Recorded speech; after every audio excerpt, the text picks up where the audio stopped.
की आता आपल्या मताचा अधिकार आपण बजावू शकलो नाही किंवा चूक केली तर पुन्हा मताचा अधिकार आपल्याला राहील का, अशी शंका लोकांना भारतभर आहे.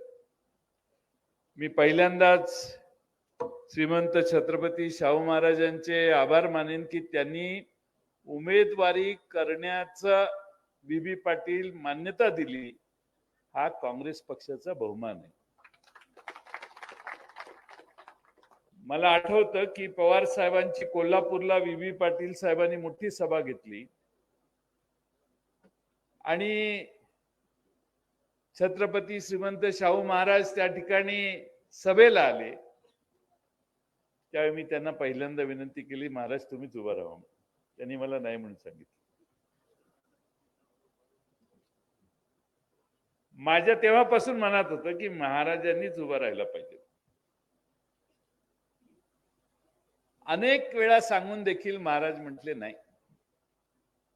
पण जसे दिवस पुढे जायला लागले आणि देशातली परिस्थिती ही लोकशाहीला मारक आहे, शाहू फुले आंबेडकरांचा विचार दाबला जातोय, समतेचं राज्य टिकण्याची आवश्यकता आहे ती धोक्यात आलेली आहे, या सगळ्यांचा अनुभव आल्यानंतर हळूहळू छत्रपती श्रीमंत शाहू महाराज या निष्कर्षापर्यंत आले की आपण न्यायाच्या बाजूने उभं राहायला पाहिजे. आपण यावेळी जर काही भूमिका घेतली नाही तर महाराष्ट्रामध्ये शाहू फुले आंबेडकरांनी जो पुरोगामी महाराष्ट्र उभा करण्यासाठी प्रयत्न केले, त्या छत्रपती शाहू महाराजांच्या वंशजापैकी मी असताना देखील मी काही केलं नाही, इतिहास मला माफ करणार नाही. आणि म्हणून त्यांनी मला वाटतं ही उमेदवारी स्वीकारण्याचा निर्णय घेतला. आणि म्हणून आज महाराष्ट्रभर नव्हे देशभर छत्रपती शाहू महाराजांनी काँग्रेस पक्षाची उमेदवारी घेऊन राहुल गांधींचे हात बळकट करण्याचं एक मोठं काम केलेलं आहे असं मला वाटतं. तुम्ही हे समजू नका ही कुपेपर्यंत किंवा करवीर नगरीपर्यंत ही उमेदवारीचा परिणाम आहे. हा उमेदवारीचा परिणाम संपूर्ण देशभर आहे आणि हा संदेश त्यांच्या उमेदवारीतून जातो की ज्यांनी आरक्षणाची मुहूर्तमेढ या भारतामध्ये रोवली, ज्यांनी मागे राहिलेल्या घटकाला पुढे आणण्यासाठी काही विशेष प्रयत्न केले पाहिजेत हे मान्य केलं, त्या छत्रपती शाहू महाराजांच्या घरातला वंशज आज आपल्या सर्वांच्या समोर पुन्हा एकदा आलाय. छत्रपती शाहू महाराज तुमच्या दारात आलेत. ते या राज्यात आणि या देशामध्ये समतेचं राज्य टिकलं पाहिजे. तुम्हा आम्हा सर्वांच्या मनात जे प्रश्न आहेत ते सोडवण्यासाठी प्रयत्न झाले पाहिजेत. या देशासमोर जे प्रश्न आहेत ते प्रश्न सोडवण्यासाठी ते स्वतःहून या ठिकाणी सहभागी झालेले आहेत. मला वाटतं की आज आपल्या सर्वांच्या समोर उमेदवार या नात्यानं श्रीमंत शाहू महाराज या ठिकाणी आलेले आहेत. आपण सगळे, मला खात्री आहे की 100% 2-3 लाखाच्या फरकानं त्यांना विजयी करून द्याल यात माझ्या मनात शंका नाही, कारण इकडचे रिपोर्ट फारच सकारात्मक यायला लागले. अप्पी पाटील कधी काँग्रेसमध्ये आले? काल आले. असे काँग्रेसमध्ये यायला लागलेत सगळे. त्याची सुरुवात महाराजांनी केली असं म्हणा.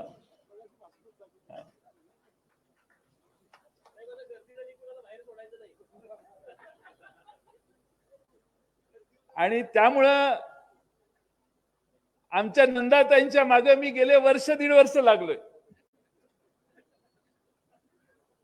मला मगाशी प्रचंड आनंद झाला की अमर चव्हाणांना विचारा, मागच्या ह्या दोघा तिघांना विचारा, इतक्या वेळा नंदाताई आमच्या बैठका झाल्या, इतक्या वेळेला कोल्हापूरला झाल्या, इस्लामपूरला झाल्या.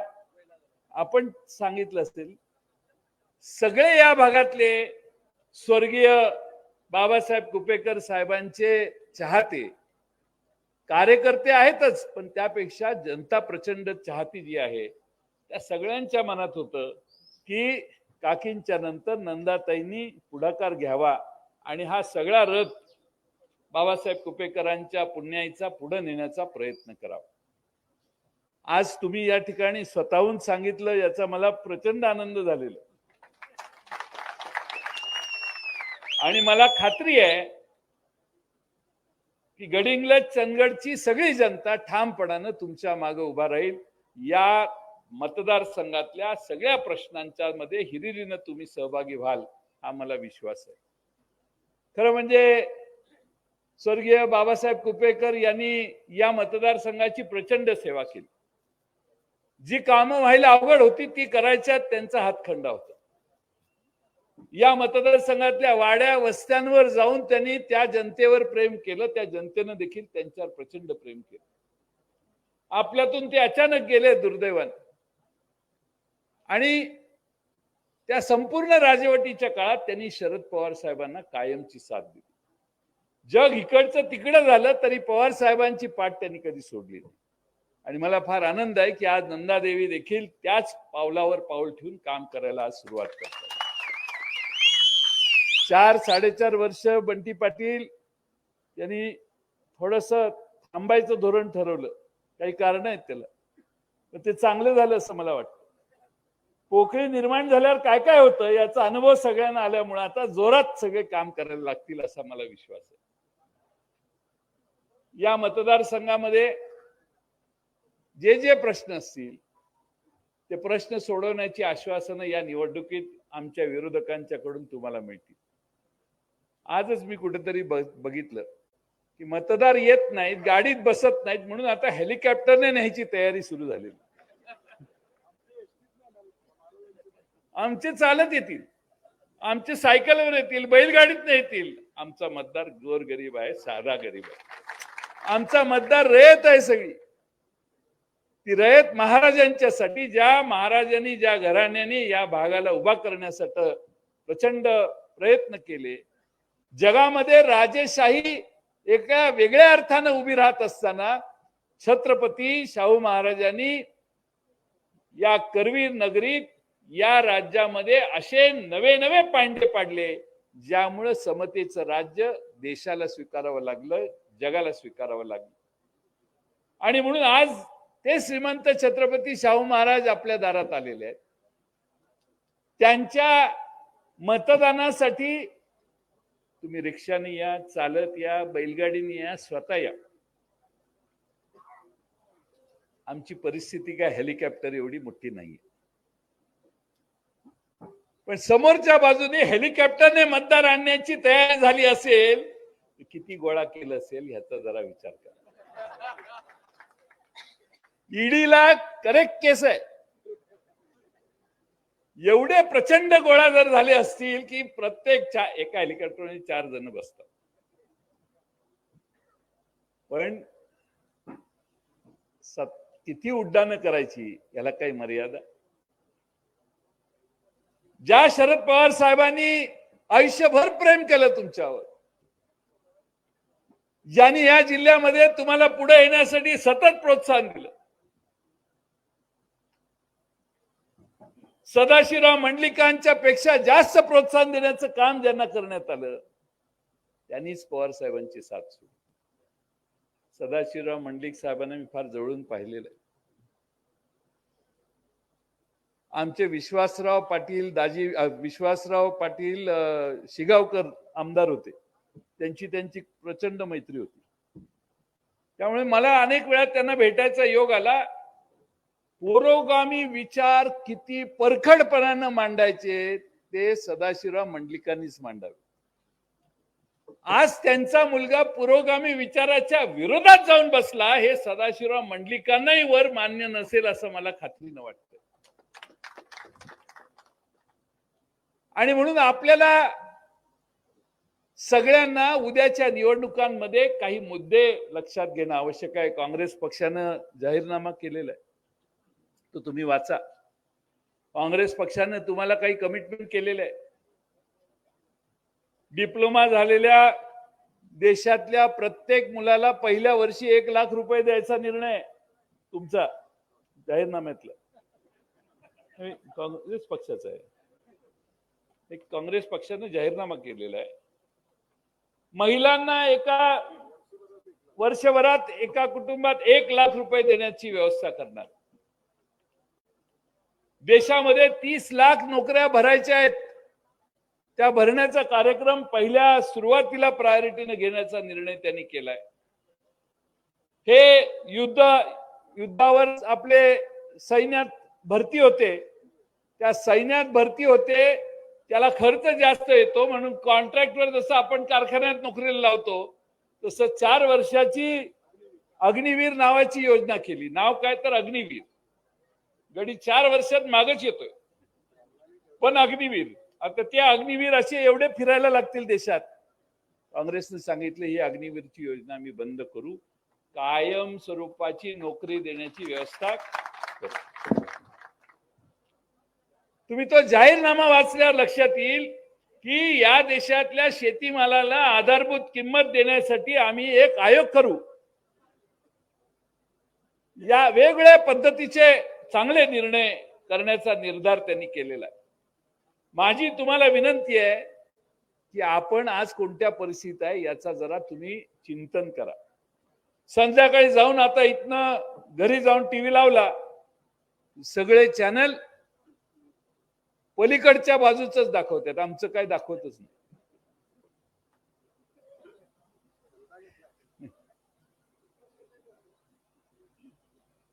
मध्ये आचारसंहिता चालू होण्याच्या आधी घरात आमच्या आया बहिणी बसून टीव्ही लावायच्या, सिरियल बघायला टीव्ही चालू करायच्या, मिनिटाला जाहिरात. ती सिरियलची स्टोरी पूर्ण व्हायच्या आधी 10 वेळा साहेब टीव्हीत आलेतच. सिरियल 30 मिनिटाची असेल तर त्यात 10-15 मिनिटं जाहिरातीची आणि 15 मिनिटाची सिरियल बघून माणसं वैतागली, टीव्ही बंद करायला. आचारसंहिता सुरू झाल्यामुळे ते कमी आहे प्रकरण. पण आता पैसे एवढे आहेत पक्षाकडे, त्या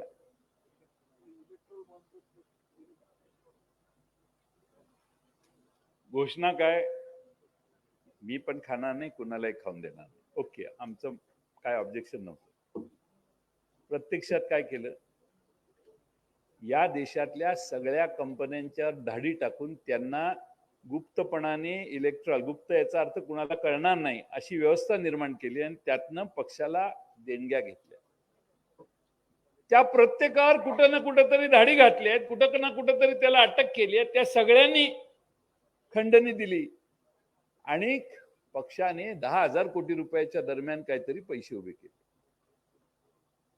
स्वतंत्र भारतामध्ये आजपर्यंत एवढ्या मोठ्या प्रमाणामध्ये एखाद्या पक्षाने लोकांना त्रास देऊन संकटात आणून पैसे गोळा केल्याचं दुसरं उदाहरण नाही.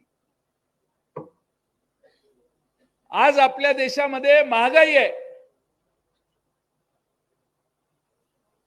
$1 खरेदी करायला 84 रुपये लागतात. तुमच्या खिशातल्या 10,000 रुपयाची किंमत कमी झाली, 8-8,500 रुपये झाली समजा. तुम्ही या देशामध्ये तुमच्या घराघरात जे बेकार आहेत त्या बेकार मुलाकडे बघितल्यावर साहेबाची आठवण काढा. कारण या देशात गुंतवणूक कमी झाली. या देशामध्ये लोकांचा रोजगार 2 कोटी देण्याची जी कमिटमेंट होती ती कधीच पाळली गेली नाही. आणि म्हणून मी मगाशी चिपळून लावतो दुपारी, रत्नागिरी जिल्ह्यात किती उद्योग नवीन आले, उद्योग मंत्री त्या जिल्ह्यातले आहेत. ते म्हटले आले नाहीत साहेब, आहेत ते बंद पडले. JK फाइल्स बंद, अजून काहीतरी शिपिंग कुठली होती ती बंद, भारतीय शिपिंग. आपण सगळ्यांनी कधीतरी विचार करा की आपण काय काय आपल्या खिशातनं जातंय. मी एकच उदाहरण देतो आणि माझं भाषण संपवतो. या देशामध्ये 56 लाख कोटी कर्ज मनमोहन सिंग पंतप्रधान पदावरून उतरले त्या दिवशी होतं. आज भारत देशावर 210 लाख कोटी रुपयाचं कर्ज आहे. म्हणजे 70 वर्षामध्ये मनमोहन सिंगांच्या पर्यंत जे राज्य आली त्या सगळ्यांनी बेरीज केली तर 56 लाख कोटी रुपयाचंच कर्ज देशावर होतं. 10 वर्षात 210 लाख कोटीपर्यंत कर्ज गेलं. ठीक आहे. पण त्या 210 लाख कोटी मधले 25-30 लाख कोटी रुपये या देशातल्या उद्योगपतींची कर्ज माफ करण्यासाठी दिले. मी सांगत नाही, हे आकडे बँका सांगतात. जर शेतकऱ्यांची कर्जमाफी दिली नाही, शेतकऱ्यांच्यासाठी तुम्ही काही केलं नाही, शेतमजुराला आणि देशातल्या गोरगरिबांना काही केलं नाही, पण उद्योगपतींना तुम्ही एवढ्या मोठ्या प्रमाणात कर्जमाफी 5-6 वर्षांमध्ये केली असेल, तर बँकेत खड्डा पडला. बँकेतला खड्डा, अर्थव्यवस्थेचा खड्डा भरून कसा काढायचा? म्हणून केंद्र सरकारने या देशातल्या सगळ्या बँकांना सर्व्हिस चार्ज लावायचा एक अधिकार दिला. तुम्हाला येतात की नाही SMS? बँकेतनं कोणी पैसे काढले की लगेच SMS येतो. त्या एका SMS ला 8 येतील, 10 येतील, 4 येतील, 3 येतील, 15 येतील. महिनाभरात जेवढे SMS येतात त्याच्याकडून तुमच्याकडून 18 रुपये घेतले जातात. फिक्स 18 रुपये. म्हणजे वर्षाला 12 महिन्यात 18 गुणिले 12 एवढे पैसे तुमच्या अकाउंटवरून काढून घ्यायला बँकांना सर्व्हिस चार्ज म्हणून अधिकार आहे.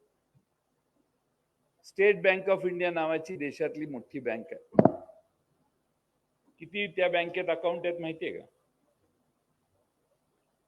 50 कोटी account state bank of India मध्ये आहे. अप्पी पाटील 50 कोटी गुणिले 18 गुणिले 12, माझं भाषण संपेपर्यंत करा. तर तुम्ही पास. 50 कोटी 12 महिन्यात 18 रुपये 50 कोटी लोकांच्याकडून स्टेट बँक ऑफ इंडिया एक बँक येते. बँक ऑफ बडोदा वेगळी, तुमच्या आमच्या बँका वेगळ्या. स्टेट बँक ऑफ इंडिया मध्ये 50 कोटी गुणिले 18 गुणिले 12 10,000 कोटी रुपयापर्यंतची रक्कम ही एक बँक या देशातल्या सामान्य जनतेच्या अकाउंट मधून घेते.